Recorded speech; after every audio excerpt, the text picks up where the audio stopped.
सामने मोहतरम अल्लामा खालिद साहब फरमाया करते थे कि जहाँ पर भी आपने जाना है बात हुजूर के इश्क की करनी है, हुजूर की मोहब्बत की बात करनी है। तो हम भी बात इश्क से ही शुरू कर लेते हैं, क्योंकि इकबाल फरमाते हैं कि इश्क सुल्तान अस्तो बुरहाने मुबीन और इश्क रा हर दो आलम ज़ेरे नगी। इकबाल फरमाते हैं कि इश्क बादशाह भी है तो खुली दलील भी है, दोवें जहान थले रह जाते हुजूर दा गुलाम इस तो भी उत्ते मकाम हासिल कर जाता है। हज़रत गिरामी आला हज़रत बरेलवी अलैहिर्रहमा जब मदीना पाक पहुँचे, हुजूर सल्लल्लाहु अलैहि वसल्लम के रोज़ा नूर के सामने पहुँचे तो फरमाने लगे कि पेश नज़र वो नौ बहार और सजदे को दिल है बेकरार। फरमाने लगे मैं हुजूर के रोज़ा नूर के सामने पहुँच चुका हूँ और मेरा दिल कर रहा है कि मैं आज हुजूर को सजदा कर दूँ, लेकिन साथ ही फरमाते हैं कि रोकिए सर को रोकिए, हाँ यही तो इम्तिहान है। फरमाते हैं कि हुजूर के इस फरमान ने मेरे पाँव जकड़े हुए हैं कि हुजूर ने फरमाया था कि सजदा सिर्फ अल्लाह तबारक व तआला को करना है, उसके अलावा सजदा किसी को जायज़ नहीं है। लेकिन मेरा इश्क मुझे इस बात की इजाज़त दे रहा है कि मैं हुजूर को आज सजदा कर दूँ। ये थे आला हज़रत बरेलवी जिन्होंने अपने सर को रोक लिया। दूसरी तरफ चलते हैं, अल्लामा इकबाल रहमतुल्लाह अलैह जब तसव्वुराती दुनिया में हुजूर सल्लल्लाहु अलैहि वसल्लम के रोज़ा अनवर के सामने गए तो आपने जाकर अपना सर अक़दस हुजूर के रोज़ा अनवर पर रख दिया। जब सर रखा तो उस वक्त का हुक्मरान अब्दुल अजीज आ गया, कहने लगा इकबाल आप तो मुशरिक हो गए, आपने हुजूर को सजदा कर दिया है, सजदा तो अल्लाह ताला के अलावा किसी को जायज़ नहीं है। अल्लामा इकबाल ने फरमाया कि सुजूदे नेस्त ए अब्दुल अजीज ही, आपने फरमाया ए अब्दुल अजीज सजदा नहीं। वो कहने लगा हुजूर सर तो रखी बैठी हो पीछे रह के गया। फरमाया ब्रूबम मियाँ खाक अज़दर दोस्त, फरमाया कि हुजूर के रोज़ा अनवर पर जो खाक गिरी है ना, मैं पलकों से उसकी सफाई कर रहा हूँ, मैं सजदा नहीं कर रहा।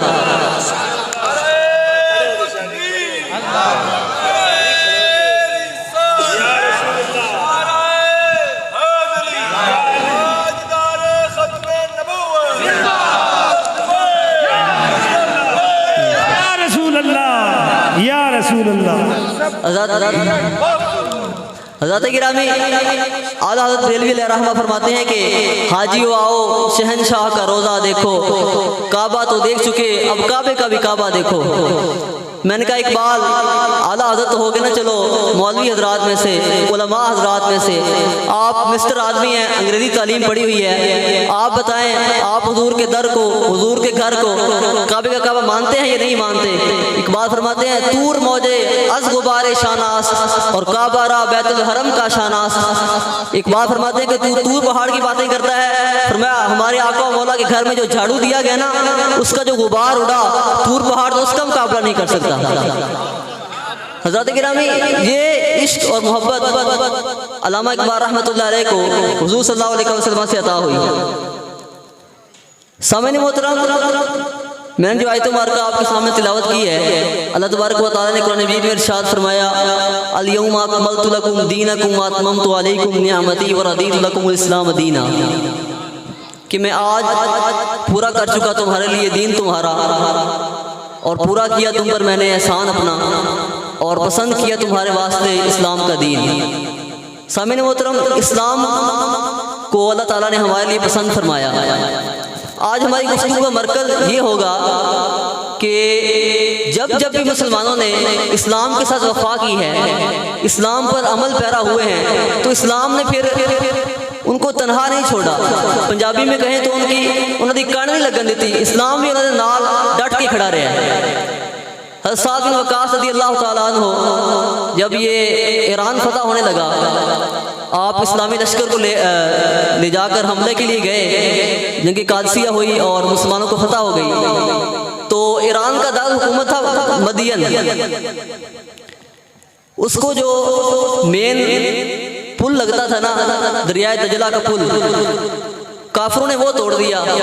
उन्हें ये लगा कि मुसलमान अब जंग जीत चुके हैं तो अब ये हमारे दारुल हुकूमत पर कब्जा करेंगे और हमारी सारी सल्तनत इनके कब्जे में आ जाएगी। तो उन्होंने क्या किया कि दरियाए दजला का पुल तोड़ दिया।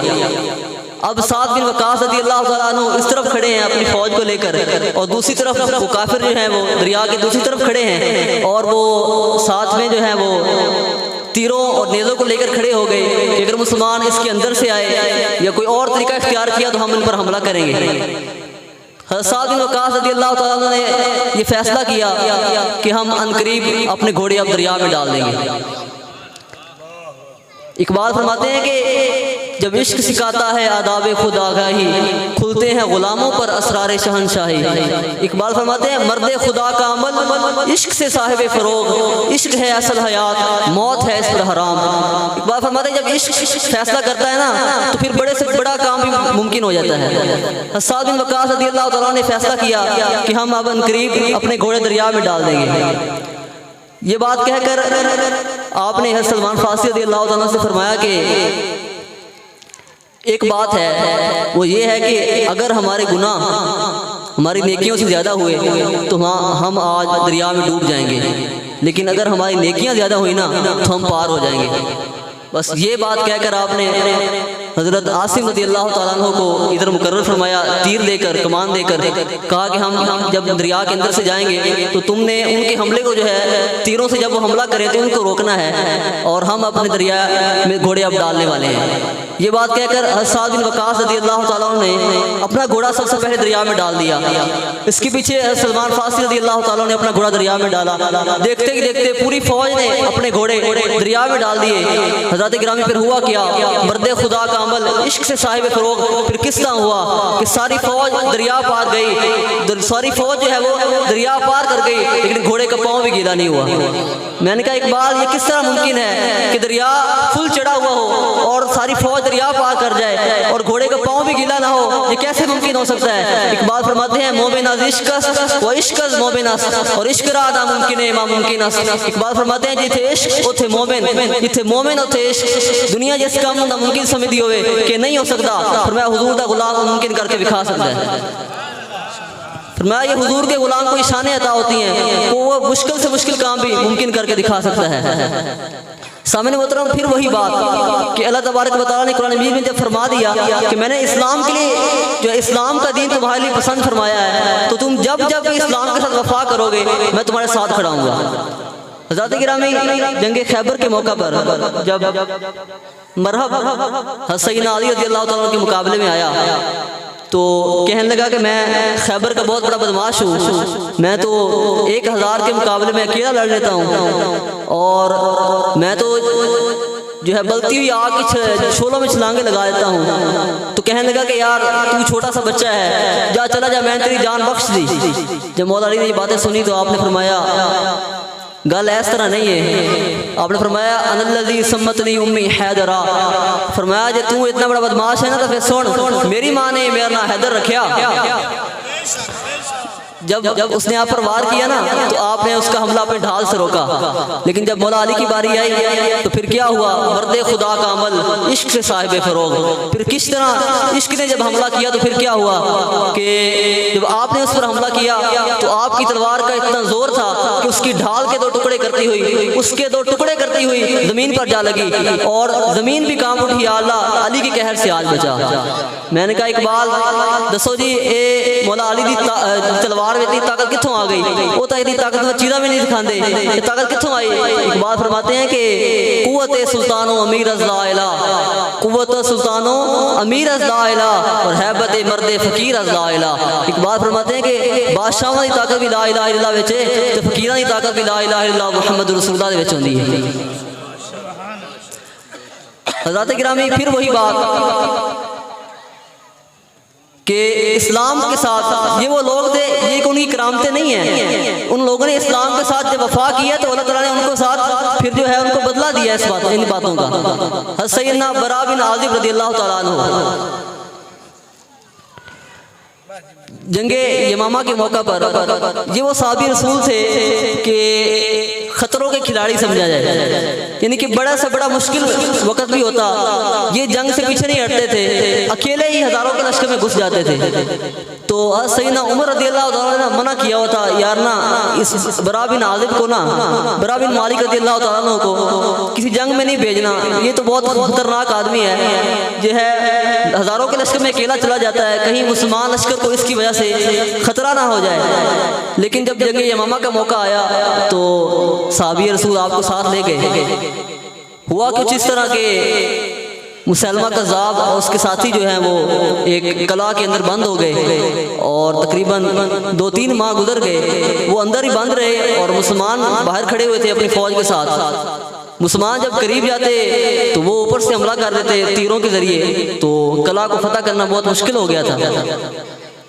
जब ये मामला हुआ 2-2.5 माह का वक़्त बाहर ही गुजर गया, तो एक दिन सैयद हज़रत बरा बिन आज़िब मालिक रज़ियल्लाहु तआला अन्हु, आपका बदन बहुत हल्का सा था, दुबले पतले शख्सियत के मालिक थे। आपने सहाबा किराम से कहा यार इस तरह नहीं बात बनती, आप इस तरह करें कि मुझे ना अपनी ढाल पर रख कर ना बाहर से इस तरह उछाले कि मैं किले के अंदर जा गिरूं। साहबी रसूल हैरान रह गए, हुजूर अंदर 40,000 का लश्कर मौजूद है, सबके पास तलवारें और नेज़े मौजूद हैं, आप ये क्या बात कर रहे हैं कि अकेले आप किस तरह जाएंगे और एक जो है एक 40,000 लश्कर से आप अकेला कैसे लड़ेंगे? आपने फरमाया नहीं यार मैंने सटो तुसा। साहबी रसूल सहाबा किराम रज़ियल्लाहु तआला अन्हुम ने आपको जब ढाल पर रखकर इस तरह ऊपर से फेंका और आप केला के अंदर जा गिरे, सहाबा किराम बहुत परेशान हो गए, यार क्या बनेगा, अकेला बंदा 40,000 का लश्कर, सबके पास अंदर जो है वो तलवारें और नेज़े मौजूद हैं, तो क्या होगा? हज़रत गिरामी फिर वही बात कि मर्द खुदा का अमल इश्क से साहिब फ़रोग़, इश्क है असल हयात, मौत है इस पर हराम। फिर हुआ क्या? हज़रत बरा बिन आज़िब रज़ियल्लाहु तआला अन्हु ने 40,000 के लश्कर से लड़ते हुए अंदर से किला का दरवाज़ा खोल दिया। हज़रत गिरामी जब किला का दरवाज़ा खुला तो सारी फ़ौज मुसलमान अंदर दाखिल हो गई और वो किला फतह हो गया। हज़रत गिरामी मैंने कहा इकबाल ये किस तरह बरा बिन मालिक रज़ियल्लाहु तआला अन्हु को ये शान अता हुई? इकबाल फरमाते हैं जब इश्क सिखाता है आदाब खुद आगाही, खुलते हैं गुलामों पर असरार शहनशाही। इकबाल फरमाते हैं कि जब हुजूर की मोहब्बत और हुजूर का इश्क बंदे को अपनी आगाही दे देना तो फिर क्या होता है? फरमाते फिर गुलाम भी बादशाहों के राज जान लेते हैं। सुभान अल्लाह। ये सब कुछ इस्लाम के साथ वफा की वजह से है। जब तक मुसलमान इस्लाम के साथ हुजूर सल्लल्लाहु अलैहि वसल्लम की शरीयत मुतहरा पर अमल करते रहे वो कामयाब रहे। जो ही हमने इस्लाम को छोड़ा हम नाकाम होना शुरू हो गए। हज़रत गिरामी ये वो लोग थे जिन्होंने कुरान को अमलन अपनाया था। आज हमारी मईशत कमज़ोर है, महंगाई का जो हमें सामना करना पड़ रहा है, इसकी वजह क्या है कि हमने कुरान को छोड़ दिया। हज़रत सैयदना उमर रज़ियल्लाहु तआला के दौर में एक बंदा रोज़ ही आपके पास मांगने के लिए आ जाता। कभी कहता जी आज आटा ख़त्म हो गया है, आज दाल ख़त्म हो गई, आज फलां चीज़ ख़त्म हो गई है, फलां चीज़ ख़त्म हो गई है, तो आप रोज़ उसको कुछ ना कुछ दे देते। एक दिन आप जरा जलाल में बैठे हुए थे, वो बंदा फिर मांगने आ गया। आपने फरमाया यार जा जाके कुरान पढ़ा कर, नहीं तो मंगना आ जाना है, मंगना ठीक नहीं। बहुत अरसा गुजर गया, बंदा दोबारा मंगन ना आया। एक दिन सरेरा सैयदना उमर रज़ियल्लाहु तआला से उसकी मुलाकात हो गई, तो आपने पूछा यार तू तो गुस्सा ही कर गया, इतने दिन हो गए तो मांगने नहीं आया दोबारा। तो वो कहने लगा कि उमर आपने मुझे कुरान की जानिब भेजा था, मैंने जाकर कुरान पढ़ना शुरू कर दिया, कुरान ने मुझे उमर के दरवाजे से बेनियाज कर दिया। रात गिरामी ये कुरान की शान है, लेकिन हमने सिर्फ कुरान को बरकत के लिए और जो फौतगी पे कुरान पढ़ लिया, लेकिन कुरान इसके लिए नहीं है। कुरान अमलन इकबाल फरमाते हैं कि कुरान जो है वो ज़िंदगी अता करता है, हमने इसको मुर्दों के लिए रखा हुआ है, ये नहीं। इकबाल फरमाते हैं आ किताब जिंदा कुरान हकीम, हिकमत उ ला यज़ाल सतो कदीम, नोए इंसान रा पयाम आखरीन, नोए इंसान रा पयाम आखरीन, हामिल और रहमतुल लिल आलमीन। ज़ात गिरामी हमने कुरान के निज़ाम को जब से छोड़ा है हमें ये ज़िल्लत का सामना करना पड़ रहा है। कुरान ने कहा सूद हराम है, हमने कहा कि सूद के बगैर मईशत नहीं चलती। कुरान ने कहा कि नमाज पढ़े, गलत कामों को छोड़े, हमने कहा ये काम तो नहीं हो सकते। तो हमारे लिए आज ज़रूरी है कि कुरान की तरफ, इस्लाम की तरफ वापस आएँ। ज़ात गिरामी कुरान का निज़ाम जब नाफिज होगा तो दुनिया भी हमारी कामयाब हो जाएगी, आखिरत में भी हम कामयाब हो जाएंगे। तो आपको पता है अब जो है वो इलेक्शन का दौरा है, तो जो जमात कुरान की बात करे, इस्लाम की बात करे, हमें उसका साथ देना चाहिए। दुआ है अल्लाह ताला हमें लब्बैक का साथ देना चाहिए। तशरीफ अता फरमाए।